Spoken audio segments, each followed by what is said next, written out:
speaker, ikaduhang anak ni Brother Peter Siporio o ni Sister Hilaria Kasugit. He was born on July 24, 2016. He is 9 years old and now becoming grade 5 student. He has one older sister named Rachel. Our speaker dreams to be a pastor of Seventh-day Adventist someday. He loves singing worship songs as well. Our speaker tonight, a gifted and faithful child of God, Brother Peter Kasugit Siporio.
Isulti kini pag-usab.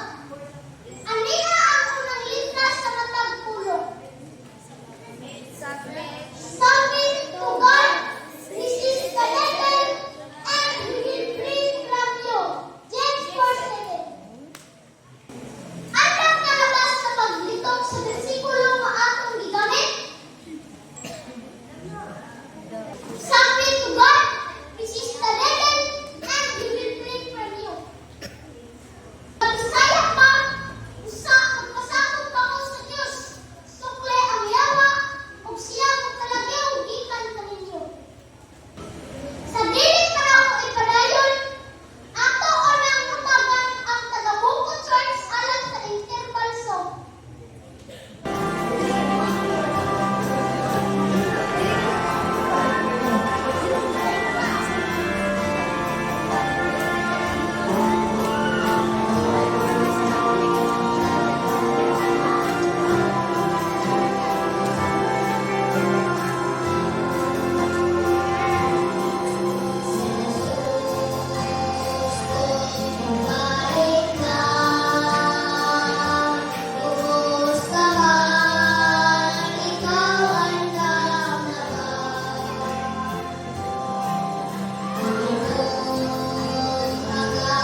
Apan ang Ginoo ng ingon, dili ka na ang hitabo.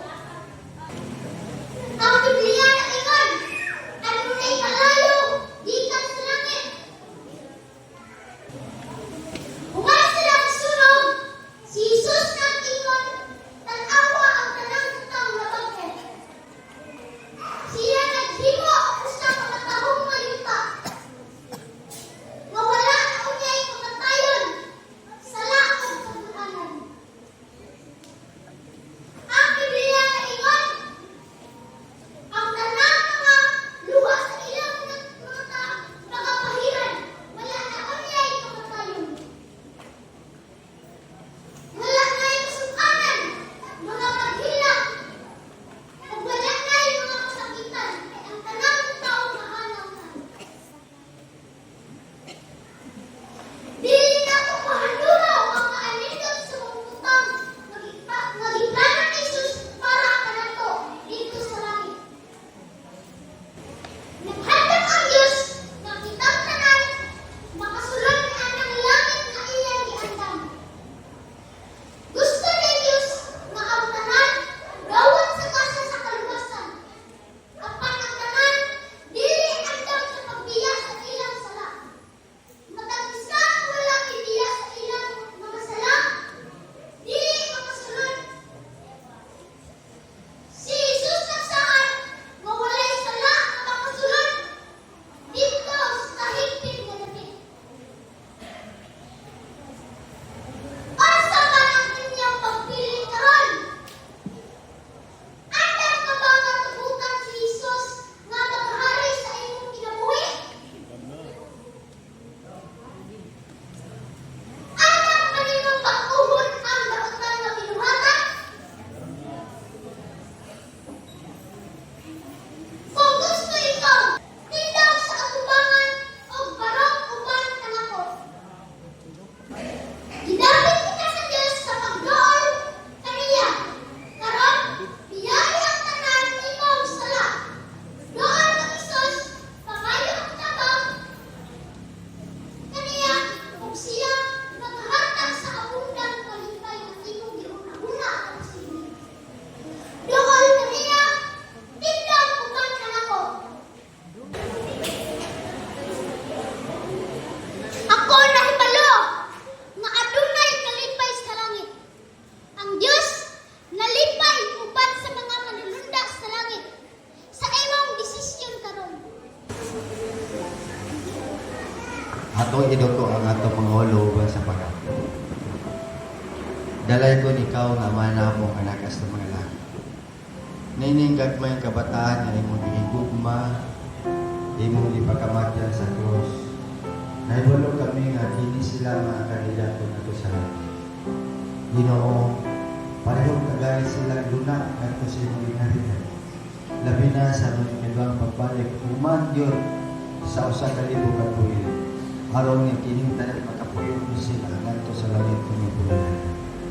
Kagaya sila sa ilahang mga gikinahanglan ug labaw sa tanan ani mo ang kasing-kasing ilang kasing-kasing Ginoo. Salamat sa mga pulong nga mo gawon patihan. Inaot pa nga kini ilang pagduol karon. Mao kini ang sinugdanan nga modulo sa biya kanimo o mahimo sila ka pamilya nato sa langit. Kining tanan nga ibangan sa ngalan ni Jesus. Amen. Balik ako, buhaon sa mga aron mauban ko mo, aron asa ko atong sa kamo. Kung ato kita biyahe, kinahanglan kita matimbang sa mga butang nga atong gikinahanglan. Nagkinahanglan kita taas na panahon sa pagtimbang.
Gregorio Jr. for your valuable contribution as a child speaker during the NCMCY Children's Simultaneous Crusade with a team guided by Little Hands, walking towards heaven, held on April 19 to 25, 2026 at San Juan Seventh-day Adventist Church. Barangay Sariwan, Timog City, Misamis Oriental, from the lips of children and infants who have ordained break. Matthew 21:16, descended this 21st of April 2026.